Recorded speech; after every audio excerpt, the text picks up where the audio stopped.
भगवत प्रसादो यस्या प्रसादान्न गति कुतोऽपि तयं स्तुवं स्तस्य यशस्ति छन्दं वन्दे गुरो श्रीचरणारविन्दं गौरकृपा घनीभूतं प्रभुं श्रीहरिनन्दनं मम जीवन सर्वस्वं भक्त्या नौमि पुनः पुनः राधा कृपामयं वपुं श्री गुरुदिनतारकं प्रभुं श्री गौरगोपालं भक्त्या नौमि पुनः पुनः अजानुलंबित भुजौ कनकावदातो संकीर्तनैकपितरो कमलायताक्षौ विश्वाम्भरो द्विजभरो जुगधर्मपालो वन्दे जगत्प्रियकरो करुणावतारो आनन्दलीलामय विग्रहाय हेमाभदिव्यच्छविसुन्दराय तस्मै महाप्रेमरसप्रदाय चैतन्यचन्द्राय नमो नमस्ते निरानन्दमिदं सर्वं प्रेमानन्दस्पदे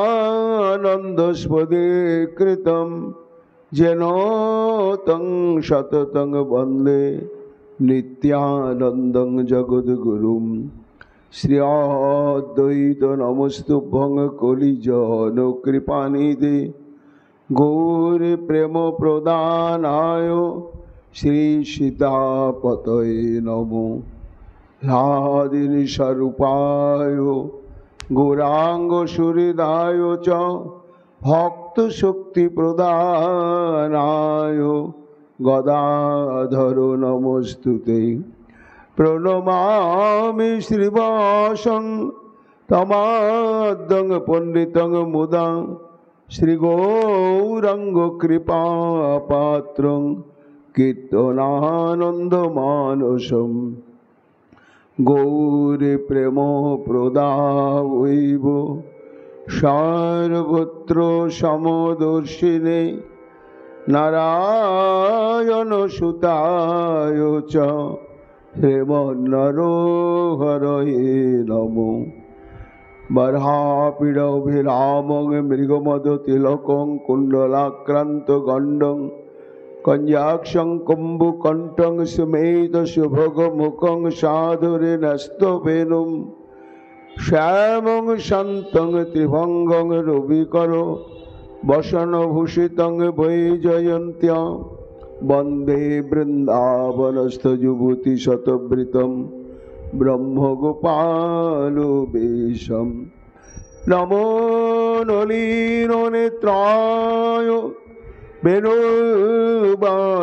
वेणुवाद्यविनोदिने राधाधर सुधापानं शालिने वनमालिने हे कृष्ण करुणा सिंधु दीनबंधु जगते पते गोपेश गोपिका कांत राधा कांत नमस्तुते मुखं करोति वाचालं पंगुं लंघयते गिरिं यत्कृपा तमहं वन्दे परमानंद माधवम् तप्तो कांचन गौरांगी राधे वृंदावनेश्वरी वृषभानुसुते देवी तां नमामि हरिप्रिये महाभावस्वरूपातं कृष्ण प्रिया भूरियसी प्रेम भक्ति प्रदे देवी राधिका तं नमाम्यहं वन्दे नन्दव्रजस्त्रीणां पदरेणोऽभिघ्नस्य যশাং হরি কথোদ্গীতং পুনাতে ভুবনত্রয়ম অচতুর্বদন ব্রহ্মা দিবাহুর পরো হরি অভালোচন শম্ভুর ভগবান বদরায়ণী জং প্রভজন্তমনুপেতমপেত কৃত্যং দৈপায়ন বিরহ কাতর আজুহাব পুত্রেতি তন্ময়াতয়তর্বয়োভিনেদুস্তং সর্বভূত হৃদয় মুনিমানতস্মি তমাদিদেবম করুণানিধানম তমালবল্লম সুহিতাবতারম অপারো সংসার সমুদ্র সেতুম ভজামহে শ্রী ভাগবত স্বরূপম বঞ্ছাকল্পতরুভ্যশ্চ কৃপা সিন্ধুভ্যেব চ পতিতানাং পাবনেভ্যো বৈষ্ণবেভ্যো নমো নমো জয় রূপ সনাতন ভট্ট রঘুনাথ শ্রীদেব গোপাল ভট্ট দাস রঘুনাথ ভক্তি ভরে বন্দি ছয় গোসাইয়ের চরণ যাহা হইতে বিঘ্ন নাশ অভীষ্ট পূরণ জয় গৌর ভক্তবৃন্দ গৌর যাদের প্রাণ সবে মিলে দেহ মোরে নিতাই গৌর ভক্তি দান নিতাই গৌর হরি বল নিতাই গৌর হরি বল নিতাই গৌর হরি বল জয় জয় নিতাই গৌর হরি হরি বল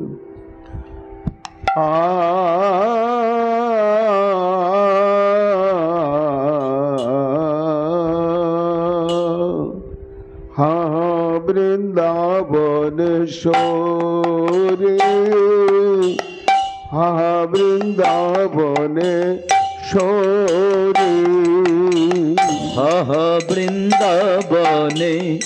বৃন্দাবনেশ্বরী বৃন্দাবনেশ্বরী তোমার চরণ নুপুরে রোধনে তোমার চরণ নুপুরে ধ্বনি তোমার চরণ নুপুরে রোধনে তোমার চরণ নুপুরে ধ্বনি শুনিব কি শ্রুতি ভরে শুনিব কি শ্রুতি ভরে রাধে তোমার চরণে ধ্বনি শুনিব কি শ্রুতি ভরি শুনিব কি শ্রুতি ভরি ছত্র কমল বলয় কুণ্ডল ছত্র কমল বলয় কুণ্ডল বেদী শঙ্খ চন্দ্র বললে ছত্র কমল বলয় কুণ্ডল বেদী শঙ্খ চন্দ্র বল্লী রাধে জব শক্তি গদা সৌভাগ্যাদি চিহ্ন তোমার যাব শক্তি গদা সৌভাগ্যাদি চিহ্ন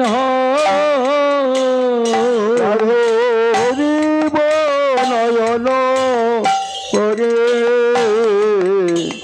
হরিব নয়ন হে সৌভাগ্যাদি সৌভাগ্যাদি চিহ্ন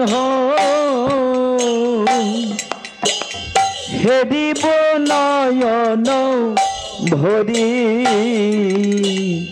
হেরিব নয়ন ভরি রাধে চরণ সুগন্ধ আঘ্রাণ করিয়া তোমার চরণ সৌগন্ধ আঘ্রাণ করিয়া হইব প্রিয় মত তোমার চরণ সৌগন্ধ আঘ্রাণ করিয়া হইব প্রিয় মত যুগল চরণ হৃদয়ে ধরিয়া তোমার যুগল চরণ অগ প্রেমময়ী রাধে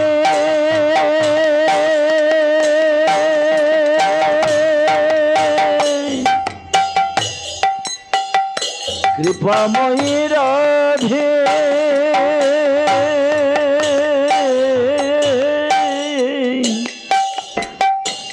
রাধে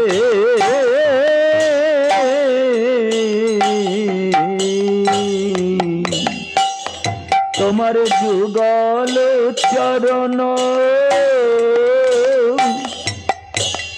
হৃদয়ে ধরিয়া আমি জুড়াব তাপিত শীত জুড়াব তাপিত চিত তোমার যুগল চরণ হৃদয়ে ধরিয়া জুড়াব তাপিত চিত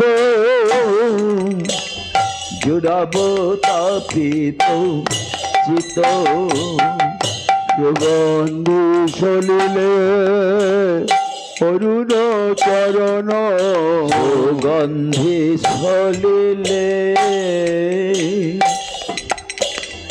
অরুণ চরণ কমল ধোয়াব ধীরে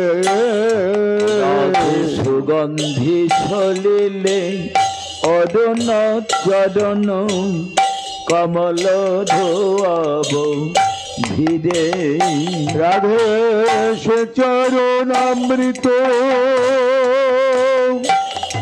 পান করি কবে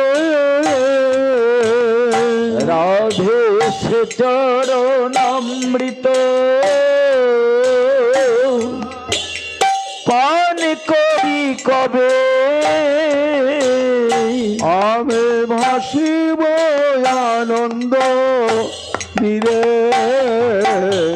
ভাসিব আনন্দ নীরে রাধে সে চরণামৃত পান করি কবে ভাসিব আনন্দ নীরে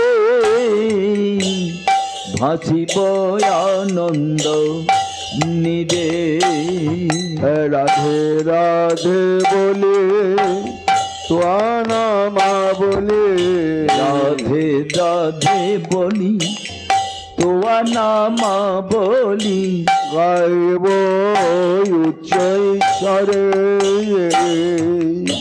রাধে রাধে বলি তোয়া নামা বলি গাইব জয় সরে রাধে নামের সহিতে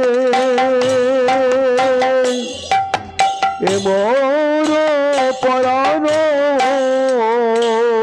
রাধে নামের সহিতে এমর পরাণ যাবে তুয়া পদ তলে যাবে তুয়া পদ তলে রাধে নামের সহিত এমর পরাণ যাবে তো পদ তলে, যাবে তো পদ তলে। আবার শৈলেন্দ্র মুকুট মণি গোবর্ধন, শৈলেন্দ্র মুকুট মণি গোবর্ধন, তাতে নিবাস করি। শৈলেন্দ্র মুকুট মণি গোবর্ধন, তাতে নিবাস করি। কৃষ্ণ দাসে নিবেদন করে, নিবেদন করে। পূর্ণ করো প্রাণেশ্বরে, পূর্ণ করো প্রাণেশ্বরে।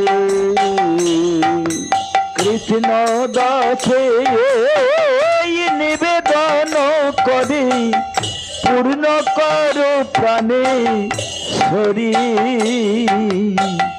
পূর্ণ করো প্রাণে শরী। জয় শ্রী রাধে শ্রী রাধে রাধে রাধে। শ্রী শুকোবাচ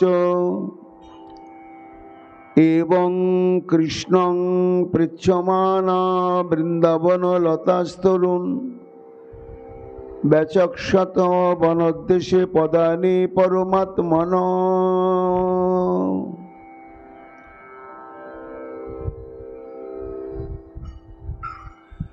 সর্ববেদান্ত সার সর্বপুরাণ চক্রবর্তী ভগবান লীলা পুরুষোত্তম শ্রী গোবিন্দের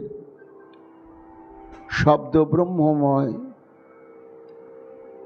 বিগ্রহ শ্রী শ্রীমৎ ভাগবত মহাপুরাণ। সেই ভাগবত মহাপুরাণের দশম স্কন্ধে 30তম অধ্যায়তে 24 সংখ্যক শ্লোক মন্ত্রে সর্বলীলা মুকুটমণি মহারাসলীলা বর্ণন প্রসঙ্গে সুখদেব গোস্বামী পাদ মহারাজ পরীক্ষিতকে বললেন, মহারাজ এবং কৃষ্ণং পৃচ্ছমানা বৃন্দাবন লতাস্তরুণ, অর্থাৎ গতকাল আমরা শ্রবণ কীর্তন করেছি যে গোপিকাগণ কৃষ্ণ বিরহে কাতর হয়ে এমন একটি চরম দশা প্রাপ্ত হয়েছিলেন যে তারা কৃষ্ণের লীলাতে তন্ময়ত্ববশত কৃষ্ণের লীলাকে অনুকরণ করছিলেন। একেবারে পুতনা উদ্ধার লীলা প্রসঙ্গ থেকে ধারাবাহিকভাবে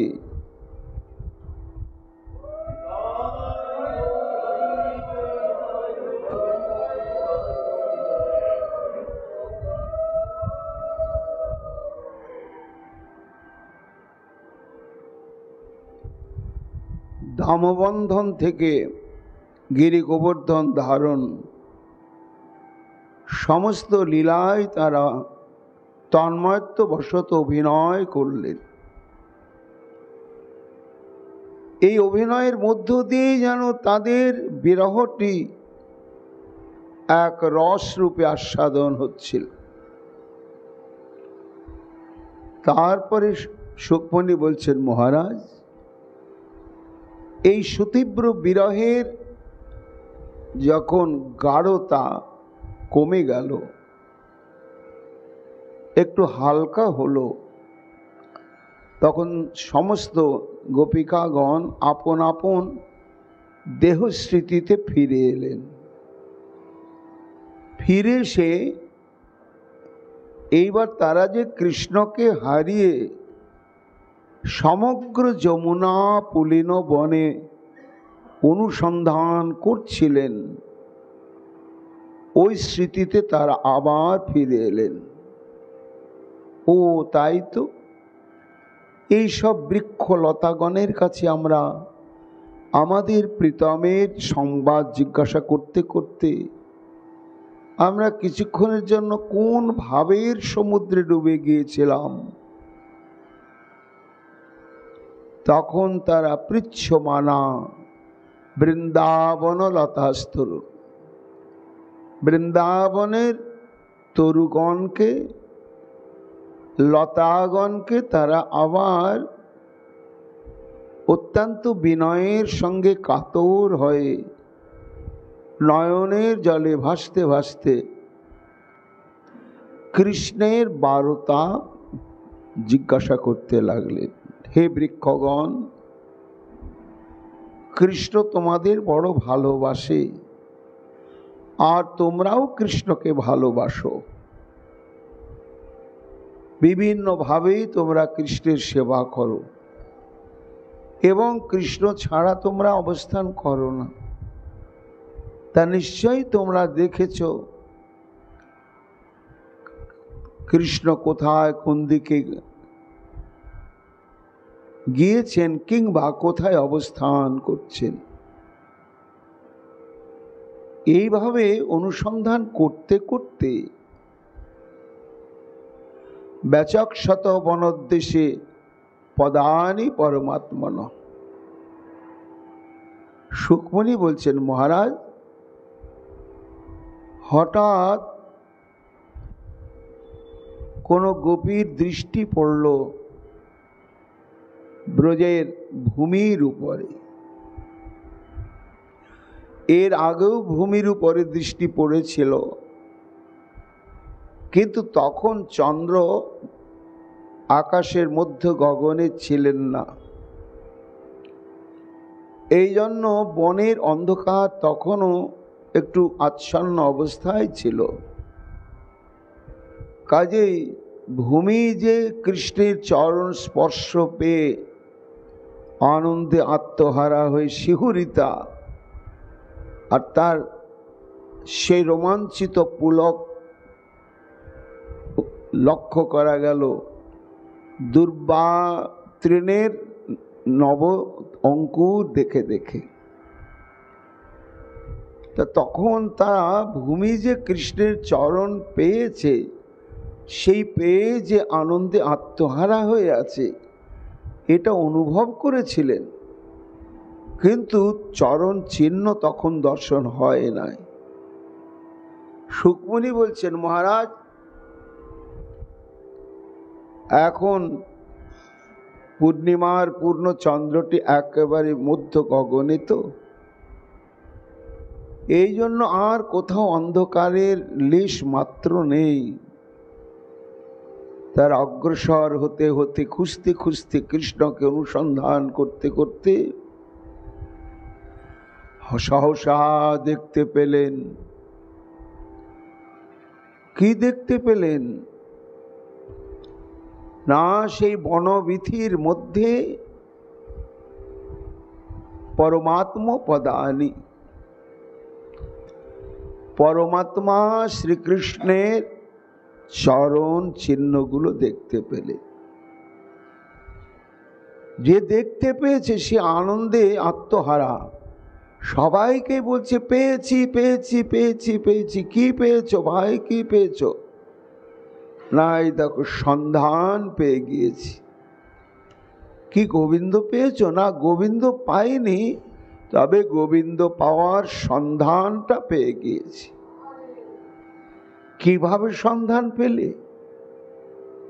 এই দেখো চরণের চিহ্ন, এই দিকে চরণের চিহ্নগুলো দক্ষিণ বাম এইভাবে এগিয়ে গিয়েছে। আর এই চরণ চিহ্ন অনুসরণ করলেই আমরা নিশ্চিত রূপে কৃষ্ণের নিকটে পৌঁছে যাবই যাব। সুখমণি বলছেন, মহারাজ, ওই কৃষ্ণের চরণ চিহ্ন দর্শন মাত্রেন তাদের এমন একটা আনন্দের অনুভূতি এসে তাদেরকে আপ্লুত করে দিলে তারা যেন গোবিন্দকেই পেয়ে গিয়েছেন। কোনো গোপী আবেগের ভরে আনন্দাশ্রু বিসর্জন করতে করতে গিয়ে সেই গোবিন্দের চরণ চিহ্নগুলোকে বারবার চুম্বন করতে শুরু করলেন। আবার কোনো কোনো গোপী সেই চরণস্থিত ধূলি কণা নিয়ে সর্বাঙ্গে লেপন করতে শুরু করলেন। হে মহারাজ, কার পদচিহ্ন পেলেন? না যার চিহ্ন মাত্র পাবার জন্য সুপ্রাচীন কাল থেকে কত বিদগ্ধ মুনিগণ, যোগীগণ, ঋষিগণ বেদের কাননে অনুসন্ধান করেই চলেছেন। অনুসন্ধান করতে করতে করতে করতে গোপিকাগণের মতন প্রত্যক্ষ তারা শ্রীকৃষ্ণের পদচিহ্নের সন্ধান পান নাই, কিন্তু শব্দ ব্রহ্মময় চিহ্নের সন্ধান পেয়েছেন। কি মুনি ঋষিগণ বেদের কাননে পরতত্ত্বকে অনুসন্ধান করতে করতে কিসের সন্ধান পেলেন? শব্দ ব্রহ্মের সন্ধান পেলেন। কি শব্দ ব্রহ্মের সন্ধান পেলেন? সর্বং খল্লিদং ব্রহ্ম।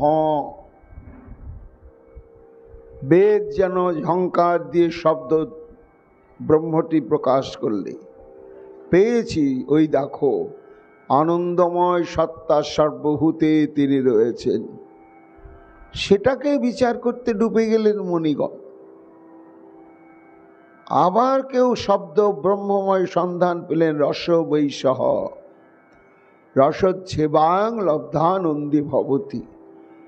সন্ধান পেলাম আমাদের আরাধ্য তত্ত্বটি হচ্ছে রসময় স্বরূপ, এবং তাকে যদি অনুভব করা যায় তাহলে সর্বদুঃখের অবসান আনন্দী ভবতি।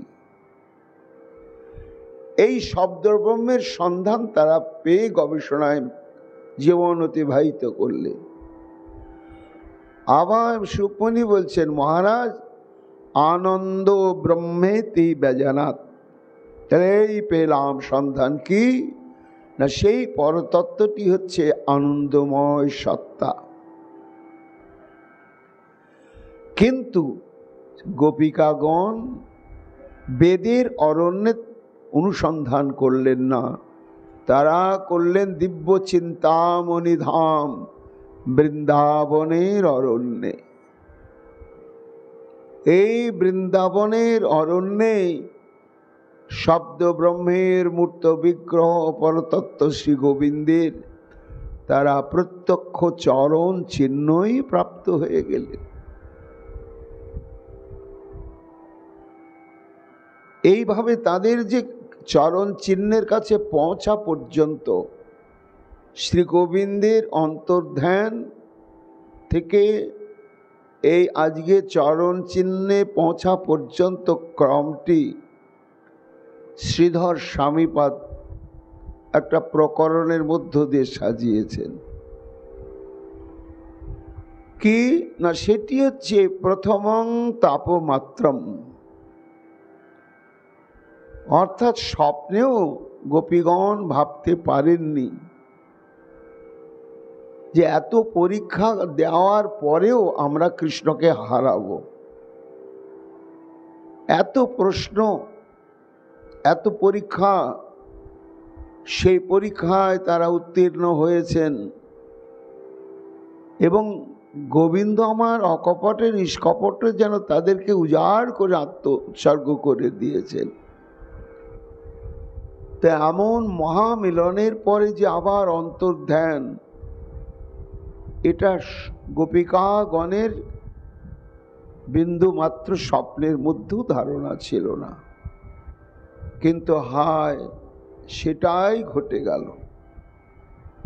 তাই যখন শ্রীকৃষ্ণ অন্তর্ধান করলেন প্রথমং তাপমাত্রম, তখন এই শতকোটি গোপিকাগণ দুর্বিষহ শ্রীকৃষ্ণের বিরহ সন্তাপে প্রতপ্তা হলেন। কিং কর্তব্য বিমূঢ়, সেই বিরহ সন্তাপে তাদের অন্তর বাহির দাউ দাউ করে জ্বলতে শুরু করলে। কিছুক্ষণ এইভাবে চলার পরে তখন তাদের একটা সঞ্চারী ভাবের উদয় হলো, হারানো বস্তুকে পাওয়া যাবে নাকি, চেষ্টা তো করতে হবে, নাই বা পেলাম, কিন্তু চেষ্টা তো করতে হবে। তখন সেই চেষ্টাটা কেমন? দ্বিতীয়ং গান সহিতান্বেষণং, দ্বিতীয় স্তরে গোপিকাগণ কৃষ্ণ গুণগান গাইছেন আর যত্র তত্র যাকে তাকে জিজ্ঞাসা করছেন শ্রীকৃষ্ণের বারতা। আর তাদের বিরহের গতিবেগটা বাড়ছে, বাড়তে বাড়তে যখন কোনো সন্ধান সাড়া না পেয়ে সেই বিরহটা আরো গভীর হয়ে গেল, তখন তৃতীয় অবস্থা এলো তাদের। সেই তৃতীয় অবস্থা কি শ্রীধর স্বামীপাদ বলছেন, তৃতীয়ং পুতনাম অবদাদ্দনুকরণম, অর্থাৎ তৃতীয় স্তরে বিরোহিণী গোপিকাগণ শ্রীকৃষ্ণের পুতনা উদ্ধার লীলা ক্রম ধরে একেবারে গিরি গোবর্ধন ধারণ কালীয় দমন লীলা ক্রমানুসারে অনুকরণ করতে লাগলেন। এটাও তাদের চরমতম কৃষ্ণ বিরহের একটা অবস্থা, একটা দশা। এটি হচ্ছে তৃতীয় অবস্থা।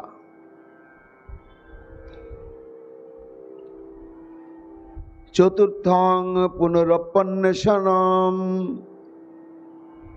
শ্রীধর স্বামীপাদ বলছেন চতুর্থ অবস্থা কি হলো না, ওই যে তারা কৃষ্ণলীলার অনুকরণ করছিলেন, সেটা চরমতম গাঢ় বিরহের প্রভাবে প্রভাবান্বিত হয়ে সেটা একটু হালকা যখন হয়ে গেল, তখন তারা আর ওই অভিনয়ের আবেশ রাখতে পারলে না। আবার যেন কৃষ্ণ হারানো স্মৃতিতে ফিরে এসে আবার বৃক্ষলতা আদিকে জিজ্ঞাসা করে অনুসন্ধান করতে শুরু করলে। এটি হচ্ছে চতুর্থ অবস্থা। আর পঞ্চম অবস্থা সুকমণি শ্রীধর স্বামীপাদ বলছেন, পঞ্চমং পদ দর্শনমিতিক্রমম, পঞ্চম স্তরে বা পঞ্চম দশাতে তারা শ্রীকৃষ্ণের পদচিহ্ন দর্শন প্রাপ্ত হলেন। এই পাঁচটি স্তরে শ্রীকৃষ্ণের চরণ দর্শন লাভ হলো। এখানে শ্রীজীব গোস্বামী পাদ বলছেন যে এই পাঁচটি দশা, পাঁচটি অবস্থা যেন সাধারণ সাধকগণেরও তাই। সহসায় কৃষ্ণের চরণ দর্শন লাভ হয় না। প্রশ্ন করলেন মহারাজ পরীক্ষিত, গুরুদেব এইখানে আমার একটু কেমন লাগলো কি না, এই যে আপনি বললেন যে ব্যাচক্ষত মনোদ্দেশে পদানি পরমাত্মন, অর্থাৎ পদানি পরমাত্মন এর মানে কি না পরমাত্মার পদচিহ্ন। এই পরমাত্মা শব্দটি যেন কানে আমার ভালো লাগলো না। কেন? কৃষ্ণের পদচিহ্ন বললে কি হতো না? কেন? পরমাত্মা হচ্ছে কে না কৃষ্ণের অংশ, তাকে পরমাত্মা বলা হয়। এখানে আবার এই পরমাত্মন শব্দটি দেওয়া হলো কেন? ব্রহ্ম আত্মা ভগবান ত্রিবিধ প্রকাশে, জ্ঞান কর্মযোগ 3 সাধনের বসে ব্রহ্ম আত্মা ভগবান ত্রিবিধ প্রকাশে। তা যোগীদের হচ্ছে আত্মা এবং পরমাত্মা, আর বিধি ভক্তের কাছে ভগবান, আর যারা রাগ ভক্তিকে আশ্রয় করে গোপী অনুগত ভজন করছেন তাদের কাছে কৃষ্ণ, গোবিন্দ, মাধব। সুকমুনি বলছেন, মহারাজ এই দেখো ভাগবতী কথা শুনতে শুনতে তোমারও কেমন তত্ত্বজ্ঞানের উদয় হয়েছে। তাই হয়, এই জন্যই শুনতে হয়। অধ্যয়ন করে সমস্ত জ্ঞান অর্জন করা যায় না।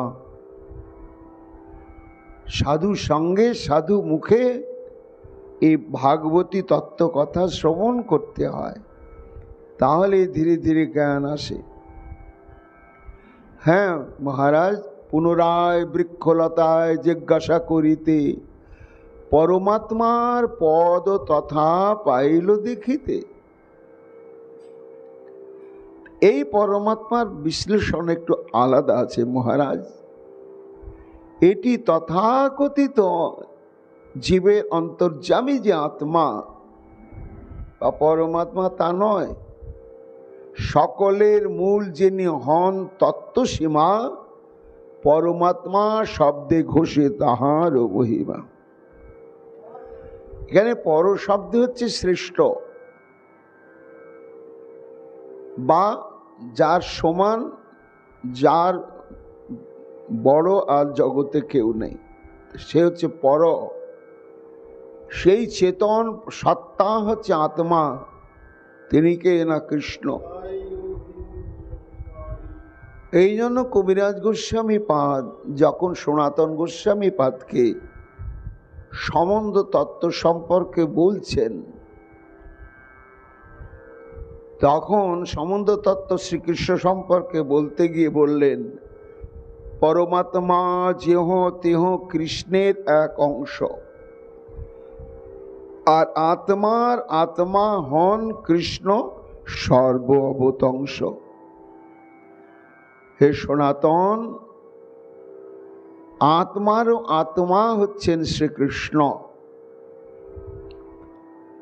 তার থেকেই সমস্ত আত্মা প্রকাশ ঘটেছে। এবং শ্রীমদ্ ভাগবতেও সুকমুনি এই কথাই ঘোষণা করেছিলেন মহারাজ পরীক্ষিতের একটা প্রশ্নে। কৃষ্ণ মেনম অবেহি তমাত্মনম অখিলাত্মনম জগদ্ধিতায় স অপত্র দেহি বাভাতি মায়া। হে মহারাজ পরীক্ষিত,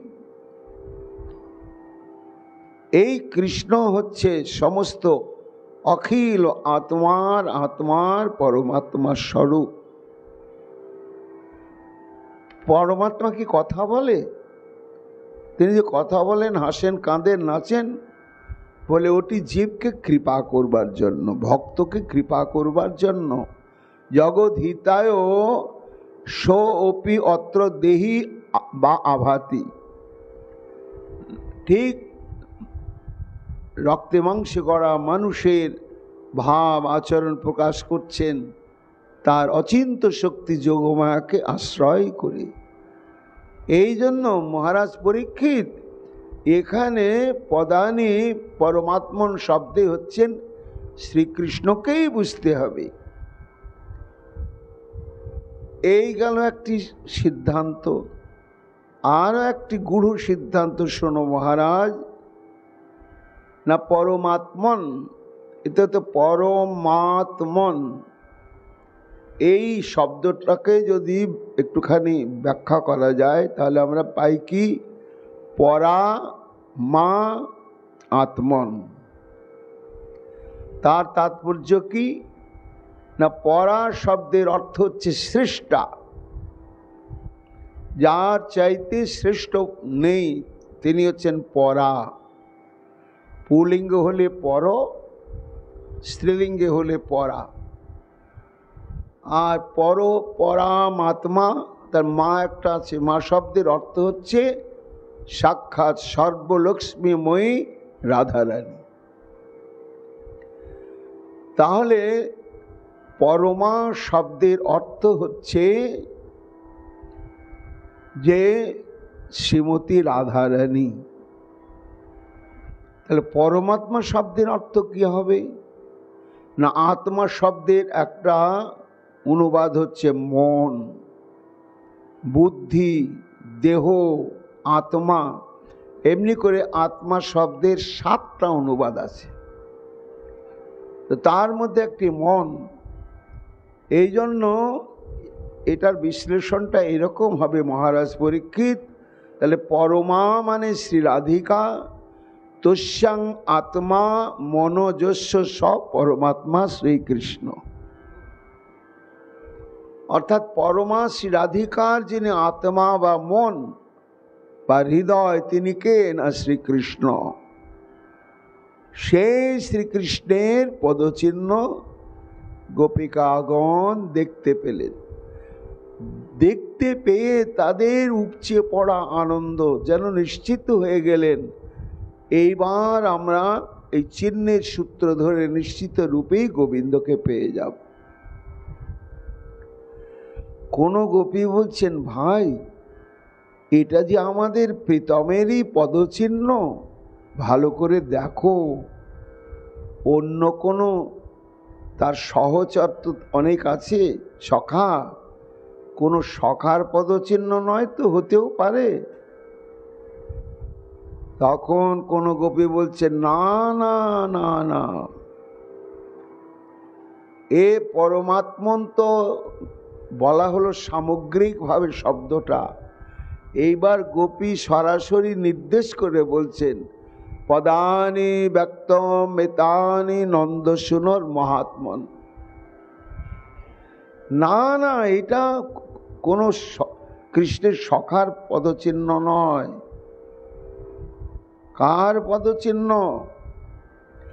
মহাত্মন নন্দ মহারাজ, যার মতন মহান ব্যক্তি আর ব্রহ্মাণ্ডে নেই। সেই আত্মার পরমাত্মন নন্দ মহারাজের একমাত্র পুত্র শ্রী গোবিন্দ, সেই গোবিন্দের পদচিহ্ন ব্যক্তমেতানি দেখো প্রকাশিত হয়েছে। তার প্রমাণ কি?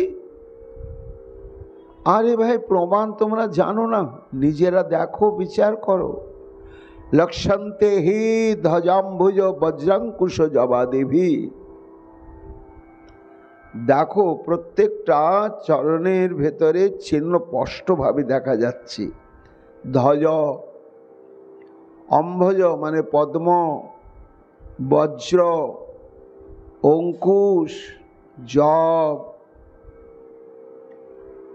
এই সমস্ত চিহ্নগুলো রয়ে গেছে।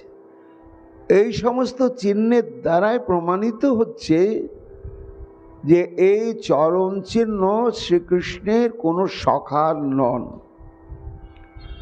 বা বৃন্দাবনের অন্য কোনো গোপবালকের নয়, একেবারে নিশ্চিত রূপে নন্দ মহারাজের পুত্র, আমাদের প্রাণের প্রাণ শ্রী গোবিন্দের পদচিহ্নই। সুকমণি বলছেন, গুরুদেব এই পদচিহ্ন কেন? বলে দেখো, এটি হচ্ছে ভগবানের বৈশিষ্ট্য। একটা কথা আছে, মৌখিক কথা, যে ভক্ত চিনি মরণে আর ভগবান চিনি চরণে। ইনি ভগবান কিনা তা চিনতে গেলে তার হাতের তালু আর পায়ের তলাটা দেখো। সেখানে যদি শাস্ত্রোক্ত চিহ্নগুলো থাকে তাহলে নিশ্চিত রূপেই ভগবান ভগবান ভগবান। অলৌকিক শক্তি প্রকাশ করলেই তাকে ভগবান বলা যাবে না, যতক্ষণ পর্যন্ত ওই চিহ্নগুলো করকমলে এবং পদকমলের তলে না দেখা যাবে। এই জন্য ভগবান চিনি চরণে আর ভক্ত চিনি মরণে। ভক্ত যদি মৃত্যুকালে সমস্ত ভক্তগণের সঙ্গে হরিনাম শুনতে শুনতে আর হরিনাম বলতে বলতে দেহ ত্যাগ করে, তখন বোঝা যাবে তিনি যথার্থ ভক্তই বটে। এই জন্য ভক্তকে অনুভব করতে গেলে তার মৃত্যু পর্যন্ত অপেক্ষা করতে হবে। তা মহারাজ, এই ভগবানের চরণে 19টি চিহ্ন আছে। তা পরীক্ষিত বলছেন, গুরুদেব চিহ্ন ধারণ করেছেন কেন ভগবান? শোনো, ভক্তের যেমন সব কিছু ভগবানকে নিয়েই, ভগবানকে ছাড়া তার কোনো কর্ম প্রচেষ্টা নেই, তার কোনো বক্তব্য নেই, তার কোনো শ্রোতব্য বিষয় নেই।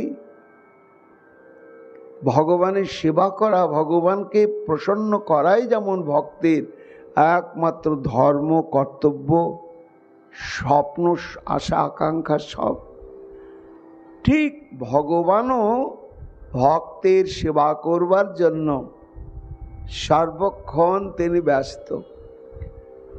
তা তিনি ভাবছেন যে আমি তো এভাবে সর্বক্ষণ কোনো ভক্তের কাছে গিয়ে ভক্ত যেমন কায়িকভাবে আমার সেবা করে আমি তা পারবো না, তবু আমি ভক্তের সেবা করব কিভাবে না, এমন এমন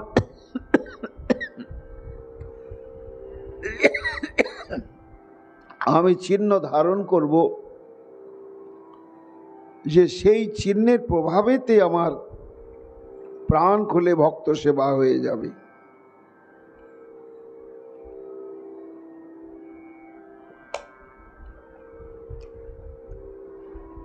সেটি শাস্ত্র বলছে। কি বলছে? না বিষয় চিন্তা পরিহরি ওরে অবধ মন, শ্রীকৃষ্ণের চরণ চিহ্ন করহ স্মরণ। দক্ষিণ চরণে 11 চিহ্ন হয়, যাহার স্মরণে সর্ববিঘ্ন হয় ক্ষয়। কৃষ্ণের দক্ষিণ চরণে আছে 11টি চিহ্ন, আর বাম চরণে আছে 8টি চিহ্ন। এই 8 আর 11 মোট হচ্ছে 19টি চিহ্ন। এই সমস্ত চিহ্নের উদ্দেশ্যই হচ্ছে ভক্তের সমস্ত বিঘ্নকে দূর করা। কিভাবে তিনি করবেন একে একে এখানে বলা হচ্ছে। অঙ্গুষ্ঠ পর্বতলে হয় জবাকার, ভক্ত ভোগ সম্পত্তির এই মূলাধার। শ্রী গোবিন্দের দক্ষিণ চরণের বুড়ো আঙ্গুলের তলাতে আছে জবের চিহ্ন। তা কেন তিনি জব চিহ্ন ধারণ করেছেন? না, জব হচ্ছে ভোগ্য বস্তু। এই দেহকে আহার দিতে হবে, আহার না দিলে দেহ সেবার সামর্থ্য হারিয়ে ফেলবে, দুর্বল হয়ে পড়বে। তাহলে ভগবান বলছেন, ভক্ত তোমার দেহ আহারের দ্বারাই তো পুষ্ট থাকবে, আমার সেবা করবে। তাহলে আহারের জন্য তোমাকে আবার আলাদা কোনো কর্ম প্রচেষ্টা, জীবিকা নির্বাহের ধাঁধা করতে হবে। তা করতে গেলে তখন আমার সঙ্গ থেকে তোমাকে চলে যেতে হবে, সেই সঙ্গটা আমি তোমার ছাড়া হতে চাই না, করতেও চাই না। এই জন্য আমি চরণে জপ চিহ্ন ধারণ করে রাখলাম, যে আমার চরণ যারা অনুশীলন সেবা করবে এবং বক্ষে ধারণ করে ভজন করবে, সর্ব আহার্য বস্তু তাদের এমনিতেই মিলে যাবে। তো যাহা এই জন্যই তিনি জপ চিহ্ন ধারণ করেছেন। ভক্ত ভোগ সম্পত্তির হয় মূলাধার। জবের নিকটে চক্র চিহ্ন শোভা পায়। বলি চক্র ধারণ করেছেন কেন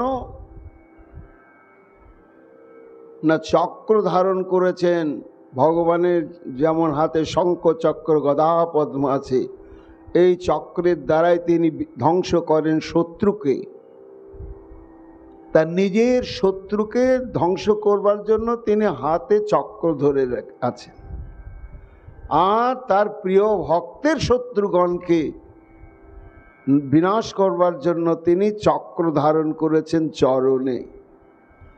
কেন না? ভক্তগণের অবলম্বন তো কৃষ্ণের হাতের নয়, কৃষ্ণের চরণেরই।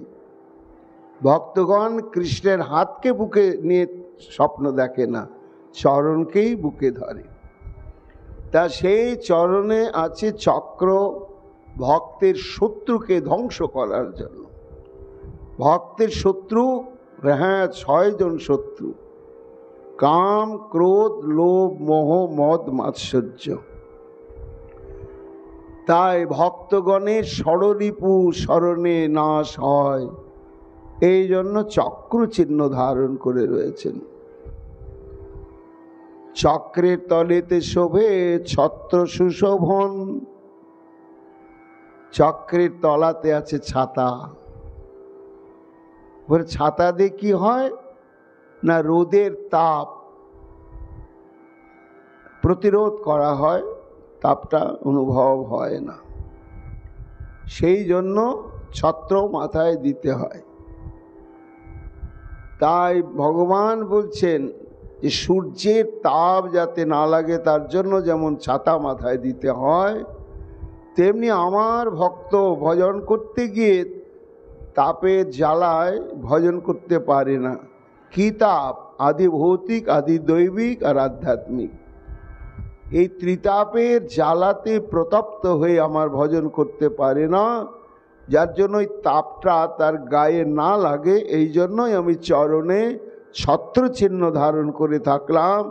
এই চরণ যারা বক্ষে ধারণ করবে, আর ত্রিতাপের তাপ তাদেরকে কখনো তাপিত করতে পারবে না।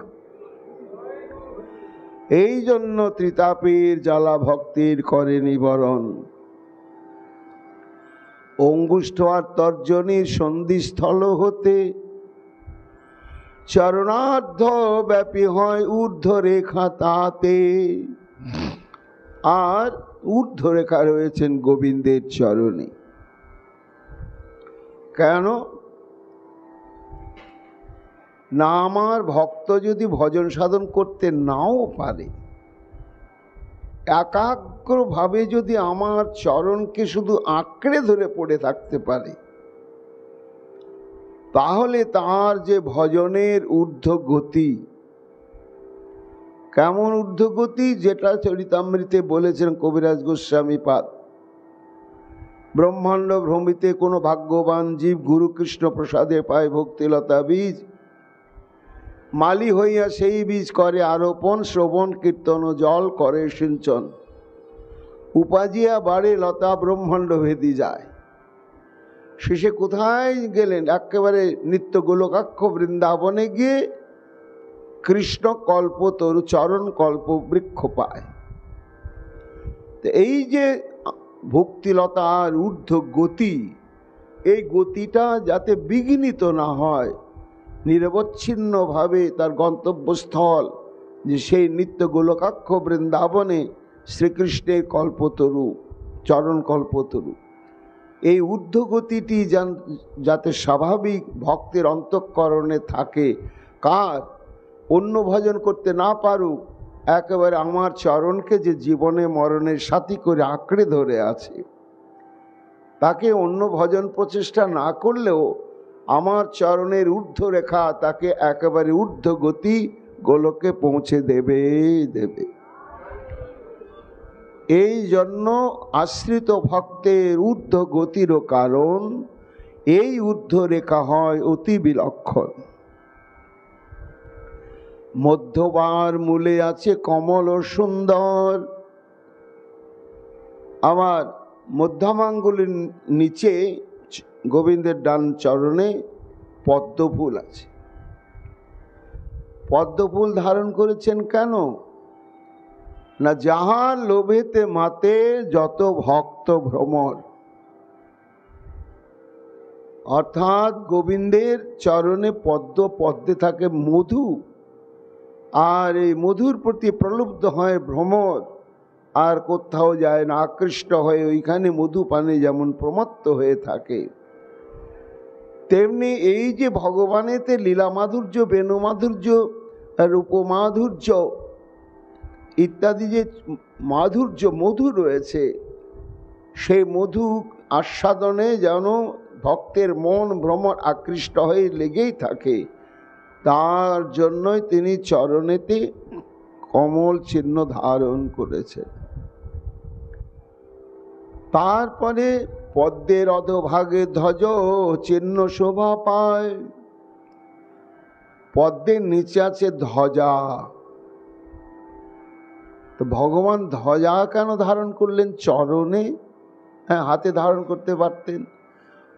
মানে শরণাগত ভক্ত আমার চরণটাকেই বুকে ধরে, আমার হাতকে ধরে না। সেই জন্য ভক্তের কল্যাণের জন্য আমার চরণে আমি ধ্বজা চিহ্ন ধারণ করেছি। ধ্বজার কি না, যাব নিশান উড়াইয়া, ধ্বজা উড়াইয়া যাব মানে নিজের জয় ঘোষণা করতে করতে যাব, কোথাও আমি পরাজিত হব না। তারপরে কোনো স্থান বা রাজ্য যখন দখল করা হয় তখন সেখানে ধ্বজা পুঁতে দেওয়া হলো, মানে এটা দখল হয়ে গেছে, কার অমুক রাজার দখল হয়ে গেছে। তা সর্বত্র যেন ভক্তের পরাজয় না হয়ে জয়ই হয়, তার জন্যই ভগবান তার চরণেতে ধ্বজ চিহ্ন ধারণ করে রেখেছেন। কনিষ্ঠার তলে অঙ্কুশ চিহ্ন বিখ্যাত। আবার দক্ষিণ চরণের কোড়ে আঙ্গুলের তলায় আছে অঙ্কুশ চিহ্ন। তো অঙ্কুশ হচ্ছে একটি অস্ত্র, যারা হস্তি চালায় তাদের হাতে থাকে। একে হাতিটাকে বশ করে। ওই অঙ্কুশের ভয়ে হাতি কখনো অবাধ্য হয় না, বিপথে চলে না। তাই ভগবান বললেন, ভক্ত তোমার কোনো চিন্তা নেই, তোমার অবাধ্য মন পাগলা খ্যাপা হাতির মতন। তাই যতই পাগলা আর খ্যাপা হাতি হোক তোমার মন, তুমি যদি আমার চরণটাকে সবসময় বুকে ধরে রাখতে পারো, দিবানিশি সর্বকর্মের মধ্য দিয়ে আমার চরণকে ধ্যান করতে পারো, তাহলে চরণে আমি রেখেছি অঙ্কুশ, তোমার অবাধ্য মনকে একেবারে চিরকালের জন্য বাধ্য বশীভূত করে আমার চরণে সংলগ্ন করবেই করবে। এই সমস্ত চিহ্ন গোপীগণ দেখছেন আর নিশ্চিত হচ্ছেন যে এটা শ্রীকৃষ্ণেরই চরণ। তারপরে আর কি চিহ্ন দেখলেন? অঙ্কুশের তলে বজ্র চিহ্ন সুশোভন, ভক্ত পাপ পর্বত ধ্বংসেরও কারণ। অঙ্কুশের তলে রয়েছে বজ্র, হচ্ছে দেবরাজ ইন্দ্রের অস্ত্র। দেবরাজ ইন্দ্রের হাতে থাকে বজ্র, এবং এই বজ্রের অসীম শক্তি। বিশাল বিশাল আকাশ ছোঁয়া পর্বতকে চূর্ণ বিচূর্ণ করে দেয় বজ্র। তা যে বজ্রের দ্বারা গগনচুম্বী বিশাল বিশাল পর্বত রাশিকে চূর্ণ বিচূর্ণ করা সম্ভব হয়? তাই গোবিন্দ বলছেন, ভক্ত, তোমার কোটি কোটি জন্মের যে পাপের পর্বত রয়েছে, এই পর্বতের তলায় তুমি হারিয়ে আছো। তা কোনো চিন্তা নেই, তুমি যদি আমার চরণকে নিরন্তর ধ্যান করো, তাহলে তোমাকে কোনো তপস্যা, কোনো ব্রত, কোনো ভজন, কোনো যোগ সাধনার দ্বারা পাপের প্রভাব থেকে নিজেকে মুক্ত করতে হবে না। কেবলমাত্র আমার চরণকে হৃদয়ে ধ্যান করো, হৃদয়ে ধারণ করো, সেবা পূজা করো, তাহলে আমি চরণেতে বজ্র রেখেছি, তোমার কোটি কোটি জন্মের পাপের পর্বতকে আমি চূর্ণ বিচূর্ণ করে দেব। এই জন্য ভগবান চরণে বজ্র রেখেছেন। অর্ধ চরণ তলে চতুর্দিকে তার স্বস্তিক চিহ্ন চতুষ্টয় শোভে মনোহার। তারপরে স্বস্তিক চিহ্ন রয়েছে। এই স্বস্তিক চিহ্ন কি না, এই চিহ্নের একটা প্রভাব আছে যে কোনো গৃহের বা কোনো মানুষের জীবনের যত অমঙ্গল রাশি, স্বস্তিক চিহ্ন যদি থাকে সব দূর হয়ে যায়। এই জন্য ভক্তের যত অমঙ্গল রাশি সমস্ত দূর করার জন্যই ভগবান স্বস্তিক চিহ্ন ধারণ করেছেন। এইভাবে 49 চরণের পেছনে ভক্তের কল্যাণ উদ্দেশ্য নিহিত আছে। তখন গোপীগণ সুনিশ্চিত হয়ে গেলেন, এটাই আমাদের প্রীতমের চরণ চিহ্ন, চলো চলো চলো চলো। সবাই তখন সেই চরণ চিহ্নকে অনুসন্ধান করছেন। এই বুঝি দেখা যাবে, এই বুঝি দেখা পাওয়া যাবে, এই একটা আনন্দময় উৎকণ্ঠা। তারা এগিয়ে যাচ্ছেন। যেতে যেতে সুকমণি বললেন, তৈ পদৈস্তৎ পদিবীম অনিচ্ছন্তগ্রত অবলা বদ্ধা পদৈ সুপিক্তানি বিলোকাট্টা সমব্রুবন। হঠাৎ দাঁড়িয়ে পড়লেন তারা। দেখো দেখো, একই ওই পদচিহ্নকে অনুসরণ করে তারা আনন্দে উল্লাসে ধীরে ধীরে এগিয়ে যাচ্ছিলেন। যেতে যেতেই তারা অদ্ভুত একটি দৃশ্য দেখলেন। কি না, সুপ্রিক্তানি পদৈ বদ্ধা বিলক্ষ্য, কৃষ্ণের চরণের পাশাপাশি আবার নিশ্চয় কৃষ্ণের কোনো অত্যন্ত ভালোবাসার কোনো গোপী, এটা কোনো গোপের সখার পদচিহ্ন নয়, স্পষ্ট বোঝা যাচ্ছে এটা কোনো গোপবধূর পদচিহ্ন। তখন সব দাঁড়িয়ে পড়লে, কি এতক্ষণ তো ভালোই লাগছিল, কৃষ্ণের চরণ চিহ্ন অনুসন্ধান করতে করতে আমরা কৃষ্ণকে নিশ্চিত রূপে পাব, কিন্তু এখন দেখছি এর সঙ্গে আবার কার পদচিহ্ন? সেই সব পদচিহ্ন দেখিয়া দেখিয়া গোপীগণ ধায় আগে কৃষ্ণকে খুঁজিয়া। কিছু দূর আগে দেখে সেই পদসনে কোন রমণীর পদ রয়েছে মিশ্রণে। তখন আশ্চর্য হয়ে গেল, দাঁড়িয়ে পড়ল সবাই। আচ্ছা ভাই, এতক্ষণ তো একজনেরই পদচিহ্নকে অনুসরণ করতে করতে আমরা এলাম, তো হঠাৎ এখন দুইজনের পদচিহ্ন কেন? যদি প্রথম থেকেই হতো তাহলে আমাদের কোনো আশ্চর্যের কিছু ব্যাপার ছিল না, কিন্তু এতটা রাস্তা একজন ব্যক্তিরই পদচিহ্ন অনুসরণ করতে করতে করতে এত দূর আমরা এলাম, তাহলে হঠাৎ আর একটা পদচিহ্ন জুড়ে গেল কি করে? এর কারণটা কি? কোন গোপী একেবারে কাঁদো কাঁদো, ওরে আমি বুঝেছি, ছলিয়া কপট আমাদেরকে বঞ্চনা করে ও একা অন্তর্ধান করে নাই, কাউকে নিয়েই অন্তর্ধান করেছে, আর তাকে নিয়ে যাচ্ছিল, কিন্তু যেতে যেতে আদর করে তাকে কোলে তুলে নিয়েই যাচ্ছিল। এই জন্য শুধু কৃষ্ণেরই পদচিহ্ন পড়েছে, আর এইবার কোল থেকে নামিয়ে দিয়েছে, দিয়ে এবার দুজনেই চলছে, তাই এখন দুজনেরই চিহ্ন দেখা যাচ্ছে। এ যাবৎ সেই প্রিয়ার অতি প্রেম ভরে শিও অঙ্কে লইয়া কৃষ্ণ তারে বহন করে। এইভাবে কিছু দূর অগ্রসর হইয়া প্রিয়ারে নামায় অতি যত্ন করিয়া। তারপরে দেখো কণ্ঠ ধরি তবে তার চলিতে লাগিল, আর যুগল পদ সেই হতে মিশ্রিত হইল। বদ্ধা শব্দে সুকমণি বলছেন, মহারাজ পরীক্ষিত, এখানে বদ্ধা শব্দে সেই রাধারানী।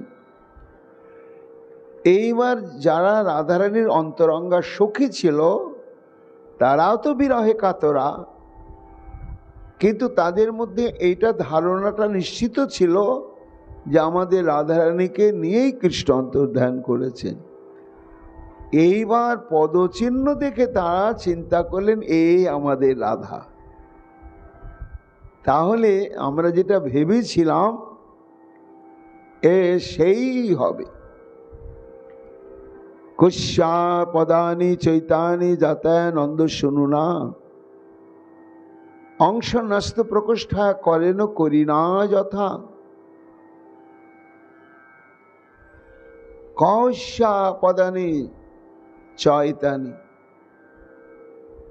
এইবার যারা রাধারানী যুথের নয়, সাধারণ যুথের, তারা তখন বলছে দেখো দেখো এ কে, কোন রমণী রে, হ্যাঁ, তাকে নিয়ে আমাদের নন্দনন্দন এইভাবে গিয়েছে। আবার যাওয়ার ভঙ্গিমা পদচিহ্ন তারা কত গবেষণা করছেন, তা দেখছেন যে সেই রমণীর পদচিহ্নটার মধ্যে আবার একটা বিশেষত্ব আছে। কি না, তার ডান পায়ের চিহ্নটা একটু বেশি গর্ত হয়েছে, ডান পায়ের চিহ্নটা একটু হালকা গর্ত বাঁ পায়ের, আর ডান পায়ের চিহ্নটা একটু বেশি বেশি গর্ত। এই দেখে তখন তারা গবেষণা করছে, আচ্ছা দুটো পায়ের ছাপ তো একই সমান গর্ত বিশিষ্ট হলো না কেন, কেন একটা পা বেশি গর্ত হয়েছে একটা কম গর্ত হয়েছে। অনেকক্ষণ ভেবে চিন্তে কোনো গোপী বলছেন, ওরে ছলিয়ার ছলনা কত, অংশ নস্ত প্রকোষ্ঠায়া, অংশ মানে কান, তা নিশ্চয় চলতে চলতে শ্রীকৃষ্ণ তাকে আদর করে শ্রীকৃষ্ণের সে বিশাল আজানুলম্বিত বাহুটা তার কাঁধের উপরে স্থাপন করেছে। আদর করেই হোক আর যে উদ্দেশ্যে হোক, তার ডান দিকের কাঁধের উপরে স্থাপন করেছে বাম বাহুটা, এই জন্য ডান দিকটা ভার হয়ে গেছে। আর ভার হওয়ার জন্যই ডান পায়ের চিহ্নটা এত বেশি বেশি গর্ত দেখা যাচ্ছে। বলো দেখি সখীগণ এ পদ কাহার, কৃষ্ণ পদ পার্শ্বে যাহা রহে অবিকার, এই চরণে লঘুত্ব করিলে বিচার, ইহা কোনো রমণীর সন্দেহ নহে আর। এই দেখো সখী পদনিম্ন হয়, ইহাতে আমার মনে এই উপজয়। কামুকের রাজা সেই নন্দের নন্দন, স্কন্ধে ইহার হস্ত রাখি করে বিচরণ। তবে তার অঙ্গ আর নিতম্বের ভারে, এই দেখো তার পদ হয়েছে গভীরে। আরো মনে হয় সখী দেখি পদততি, মাতঙ্গিনী সহযথা চলে মাতা হাতি। তুলনা করছেন, কি তুলনা করছেন? না প্রমত্ত হস্তি আর প্রমত্ত হস্তিনীর সঙ্গে। হস্তি আর হস্তিনী যখন প্রমত্ত অবস্থায় প্রেমাসিক্ত চিত্তে চলতে থাকে, তখন হাতিটা সুরের ভার ওই হস্তিনীর উপরে দেয়, তখন তার পায়ের চিহ্নটা একটু গভীর গভীর হয়ে যায়। ঠিক তদ্বৎ এইভাবেই তারা গিয়েছে। হায় হায়, এই মতো বিহরিছে তারা পরস্পর, বিরহ অনলে মোদের জ্বালায় অন্তর। ললিতা বিশাখা ইত্যাদি তারা ভালো করে দেখছে এটা কোন রমণীর পদচিহ্ন। দেখছেন হ্যাঁ এটাই তো আমাদের রাধারানী। তখন তাদের এত আনন্দ হলো, যাক তাহলে আমাদের রাধারানীকে নিয়েই গোবিন্দ এই বনের মধ্যে চলছেন। তো রাধারানীর চরণেও রয়েছেন ঊনবিংশতি চিহ্ন। বাম অঙ্গুষ্ঠমূলে জপ চিহ্ন হয়, তাহার তলেতে ছত্র শোভে অতিশয়, তাহার তলে চক্র শোভে অতিশয়, তাহার তলেতে ছত্র ঝলমল করে, বলয় তাহারও তলে ভক্ত মন হরে। অঙ্গুষ্ঠার তর্জনী সন্ধিস্থল হতে অর্ধ চরণ যাবৎ ঊর্ধ্বরেখা তাতে, মধ্যমাঙ্গুলির তলে কমল শোভয়, তার তলে স্বপতাকা ধ্বজ শোভা পায়। লতা শোভে তার তলে পুষ্প সহিতে, কনিষ্ঠা তলে অঙ্কুশ চন্দ্রার্ধ পাশনিতে। এই একাদশ চিহ্ন বাম পদে হয়। কৃষ্ণের ডান চরণে 11টা চিহ্ন আর বাম চরণে 8, আর রাধারানীর বাম চরণে 11টা চিহ্ন আর দক্ষিণ চরণে আছে 8। তার তলে গদা বেদি কনিষ্ঠা তলে হয়, বেদি তলে কুণ্ডল নিম্নে শক্তি পরিচয়। অনামিকা তর্জনী তলে শোভয়ে পর্বত, তার তলে শোভা পায় দিব্য এক রথ। পাশনিতে মৎস্য এই অষ্টচিহ্ন খ্যাতি, উভয় মিলিয়া চিহ্ন ঊনবিংশতি। রাধার কৃষ্ণের এই দিব্য যুগল চরণ, যে শরীবে সেই পাবে ব্রজে প্রেমধন। এইভাবে তারা সুনিশ্চিত হয়ে গেলেন। হয়ে গিয়ে এইবার পরবর্তীতে কৃষ্ণের কিভাবে দেখা পেলেন না পেলেন, মহাপ্রভুর কৃপা আগামীকাল আমরা তা শ্রবণ কীর্তন করব। ভাগবতী কথা এখনকার মতো এইখানেই বিশ্রাম লাভ করছি।